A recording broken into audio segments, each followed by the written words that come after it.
Hi guys, welcome to the program. This is a very simple at-home dumbbell resistance program. Just because a lot of people have been asking me for help at home, so I've just put together a really simple program. The program is designed like a circuit. So you'll have your little list of exercises. It's squats, chest press or floor press, bent over row, lunges, overhead press and an overhead pull. And it's done in that manner. So you do exercise 1, 2, 3, 4, 5, 6. There's 6 exercises.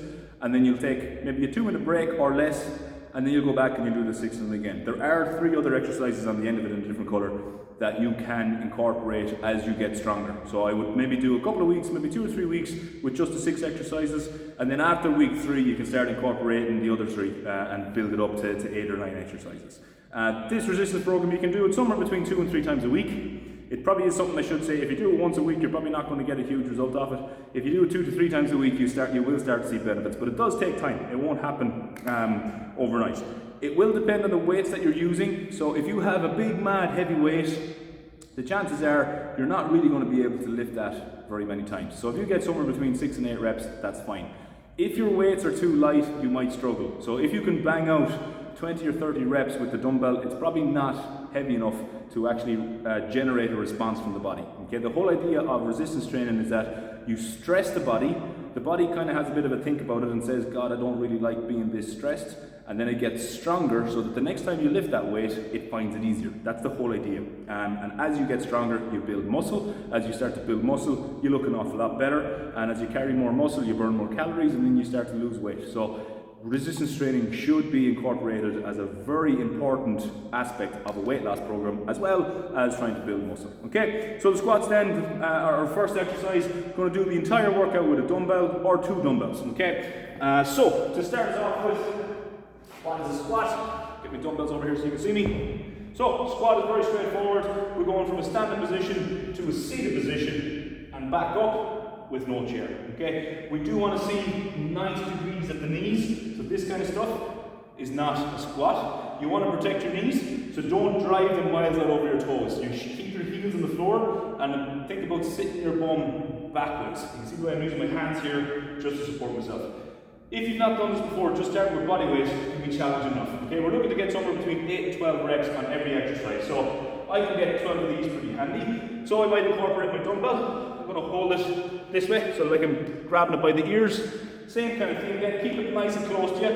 Don't have it miles away from you because it'll make it harder. So dumbbell is nice and close, squeeze the tummy, drop down, drive it up. And again, 8 to 12. I'm just using the 1 dumbbell. If that's still too easy, you want to be really strong, get the dumbbells in each arm, squeeze the tummy, drop it down and drive it back up. Obviously, 2 dumbbells is going to be twice as much weight as the 1 dumbbell. Okay, so you're going to get your 8 to 12 reps. If you can get 12 quite easily, keep going to get 15. Exercise number 2 is called a chest press. I have a bench here that I'm going to do my chest press on. If you don't have a bench at home, you can do it on the floor. So I'll show you both options. So bring your dumbbells with you. You're going to lie back onto your bench. Make sure your head is still on the bench when you go back. Squeeze your tummy so your back is over the arch, head the bench, and press the dumbbell up over your chest. Drop it back down, your elbows should be pointed at, say, 5 o'clock and 7 o'clock. Okay? And then drive it back up. And again, you're looking to get your 8 to 12 reps here.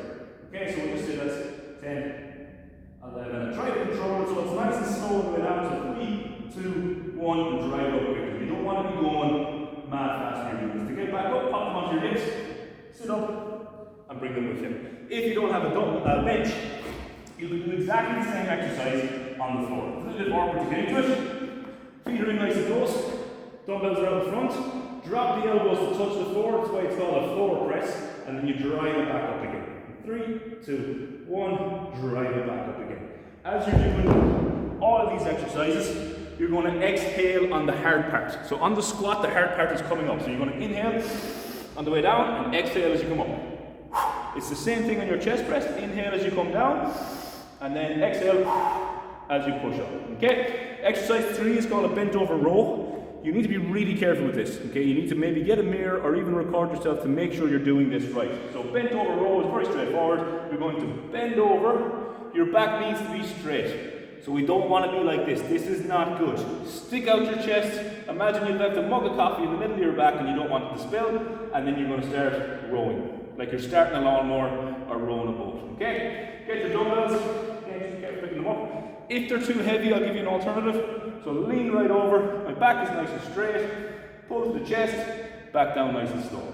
Pull, 3, 2, 1, pull, and again you're going to aim for 12 reps here. If the dumbbells are too heavy, you can do one at a time. So what you would do here, put one foot in front, the other foot behind you, soften the knees, so that just means they're slightly bent, lean over, and again, the big emphasis here is that my back is still straight. You can use that knee then to give yourself a bit of support, and then it's one arm at a time. And then obviously, you would just swap over, and you would get the second one. Okay, all the time, keeping that back straight is the most important thing. This will be very severe in your lower back. So if it is, go lighter with the weights or do less reps. Remember, it's 8 to 12 reps, but 8 is fine. If you're doing 8 reps, you're still getting stronger. Okay, exercise number 4 then is lunges. One of my pet hates because everyone does them wrong. So a lunge is, I'm going to do it in reverse because it's a little bit easier. So you stand with the feet together, you're going to take a step backwards, do it over here so we can see. Step backwards. As you step backwards, then you're going to drop straight down like an elevator. So bend both knees at the same time. Straight down, you can see when I'm at the bottom, I have 90 degrees here in my front leg, 90 degrees in the back leg. If you can use a mat or a cushion, you don't have to hit the floor, but it's good if you can get all the way down. And then we're going to stand back up to the original position, do one leg at a time. So I'm going to do 10 on this right leg, so step back, drive it up. Step back, drive it up. The big thing here is that when you're coming up, what you don't want to do is this, a big arch in your back, because that's a shortcut to a back injury. So again, pull in that belly button, imagine someone's tickling you, so squeeze your tummy, shoulders are back, drive up, and as you drive, that back is staying really tight and really straight. Same thing with your dumbbells, just like we did with the squats. Dumbbells by the side, pull in the belly button, shoulder blades are back, step backwards, 90 degrees of both knees, and then drive back forward. Okay? That's how we execute our lunge. One of the big things about the lunges is you can do it forward if you like, but if you go forward, people tend to do this. They go this way. So they go forward instead of going down. Okay, that's a big thing for the lunge. Don't go forward. It's an up and down exercise, not a forward and backward. Okay, your next exercise is a shoulder press. Okay, so what we're going to do here is we're going to sit in one knee. I've got my left foot in front of me, so that means I'm going to use my right arm. Okay, I'm going to squeeze my tummy, grab my dumbbell, and I'm going to drive that straight over my head. So I'm using my shoulder to press the dumbbell overhead. That's why it's called a shoulder press. A big thing here is when you're pushing overhead, you don't want to be wiggling and wobbling left and right. So it's nice and straight. Imagine you're sitting between two electric fences, and as you push up, you do not hit that fence. Okay? This is the front view. The side view is exactly the same principle. So you don't want to be arching back the way or leaning forward. Up tall, squeeze that tummy, your back is nice and straight. My left foot is forward, so it's my right arm. Inhale on the way down. Exhale on the way up. And again, control it. So it's up quick.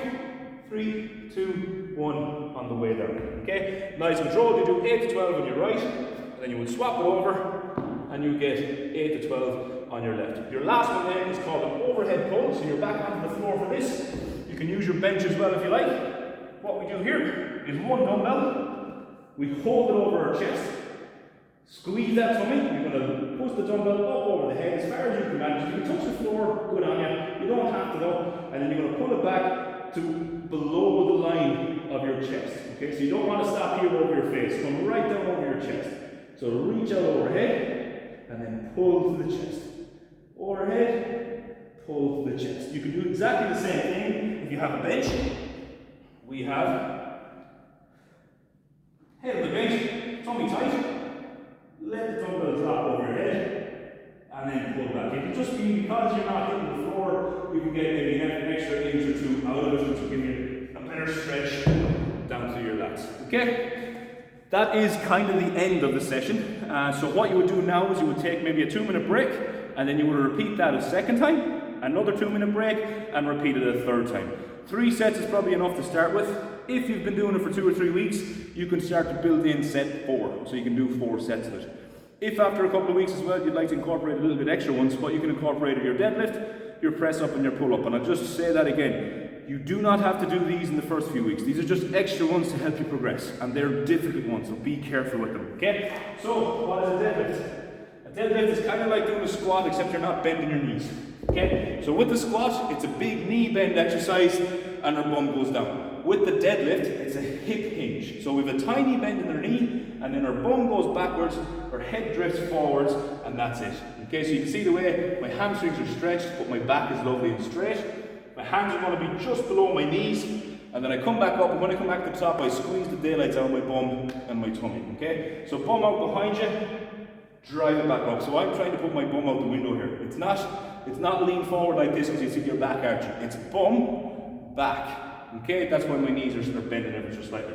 The dumbbells, exactly the same thing then. Dumbbells in the hands, bum goes back the way. Dumbbells just after my knees, I can really feel my hamstring stretching, my back is still straight. I come up, squeeze my tummy and bum. Reach, squeeze my tummy and bum. Okay, this is an exercise that is very difficult, so take your time with it. You don't need to jump into this straight away. Exercise 2 of the extra ones is quite simply a press up. Again, one of my pet hates because 90% of the people I deal with do this wrong. Okay, so when you're doing a press up, your hands need to be in front of your chest. Okay, this is a press up. Most people do this. It's up beside their ears, and you can see the way my elbows are too high and my shoulders are rounded in. Your shoulders should be down. Your elbows should be pointed at 5 o'clock and 7 o'clock. And then we press, okay? So when I do that, I'm going to start from my knees. I'm going to use my mat here as a guideline. So I'm going to put my fingertips right at the end of my mat, and that means my head needs to be beyond the mat, okay? Elbows are going to point behind me. Squeeze my tummy and bum, drop down, forehead to the floor, and press backward, okay? As you're doing as well, just have a look at my hips. See the way I'm sticking my bum up here? You don't want that. You want to squeeze your tummy, squeeze your glutes, so your bum muscles and your glutes, that will straighten up your back, and then you press, okay? If you get very good at it, you can lift it up to your toes. Most people won't be able to hold that straight position with the toes. They'll look like this. And then when they try to do the press up, they end up like this, which is really bad for your back, okay? So tummy and bum needs to stay squeezed. Press. I will just do it with my toes to make it that little bit easier, okay? The last guy then is a pull-up. A lot of people might not even have the facilities to do a pull-up at home. So if I give you a quick swing around here, you do need a chin-up instead of a pull-up. Is probably a little bit easier. What you're looking for with your pull-up is shoulder width apart with your hands. Let yourself hang all the way down. From here you squeeze your tummy, and then we're going to pull chest over the bar and back down nice and slow. If you're doing a pull-up and the bar is here and you're only getting to here, you're not strong enough to do a pull-up, so you need to go and do your overhead pulls that we showed you a few minutes ago to get good at that muscle before you can get into doing these guys. A lot of people won't have that at home, but it is the pinnacle of resistance training to be able to do a single pull-up or a single chin-up. So that's the program, guys. If you've got questions, let me know. It's pretty straightforward. If you stick to it, it will give you huge benefits, okay? But you've got to make sure that just lifting the weight and doing the reps isn't good enough. You've got to do it correctly. You've got to do the proper technique to A, make sure you don't injure yourself, and B, actually incorporate the muscle that you want to use, which will give you the best benefit. Doing an exercise incorrectly, for instance, doing that press up incorrectly, your press up is for your chest and your triceps. If I do it this way, I'm going to end up using my shoulders and my neck, and all I'm going to end up with is a sore shoulder and a sore neck, and I don't actually get any stronger through my chest or my triceps. Really nice exercise for guys. They like to have this area, I suppose, firm and tight, and for ladies, lots of tricep stuff as an area that ladies like to target a lot. That's your program, guys. Give it a go.